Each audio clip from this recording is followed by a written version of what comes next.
সকালবেলা ফের দুর্ঘটনা পুলকারের। গাড়িটি আসছিল হাওড়া থেকে, উত্তর থেকে দক্ষিণমুখী রেড রোডের ওপর দিয়ে গাড়িটি আসছিল।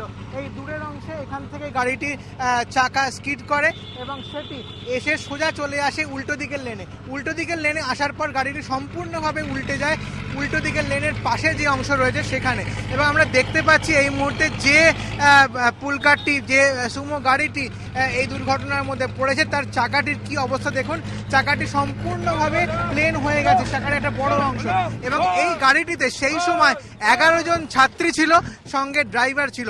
এই দুর্ঘটনার ফলে এই ড্রাইভার এবং একজন ছাত্রী গুরুতর আহত হয় এবং বাকিরা সামান্য কিছুটা আহত হয়। সম্পূর্ণ গাড়িটি উল্টে যায়। আশপাশে যারা ছিলেন সে সময় জগিং করছিলেন বা প্রাতঃভ্রমণে বেরিয়েছিলেন, তারা সেখান থেকে ছাত্রীদেরকে বের করেন এবং তারপর একে একে তাদেরকে নিয়ে যাওয়া হয়। পরিবারের লোকজন আসেন এবং আহতদেরকে এসএসকেএমে নিয়ে যাওয়া হয়। যেটা মূলত দেখা যাচ্ছে যে গাড়িটি যখন স্কিড করে, এখানে গাড়ির চাকার যেটা দেখা যাচ্ছে সম্পূর্ণভাবে প্লেন হয়ে গেছে। বিশেষ করে সামনের দুটো চাকাই সম্পূর্ণভাবে প্লেন হয়ে গিয়েছে। ফলত এভাবে বারবার করে যখন পুলকার দুর্ঘটনা ঘটে, এই ধরনের প্রশ্নগুলি ওঠে যে পুলকারের মেনটেনেন্স হয় না। এবং আজকে সকালের যে দুর্ঘটনা, তাও কিন্তু সেই ছবিটাই আরও একবার প্রমাণ করলো।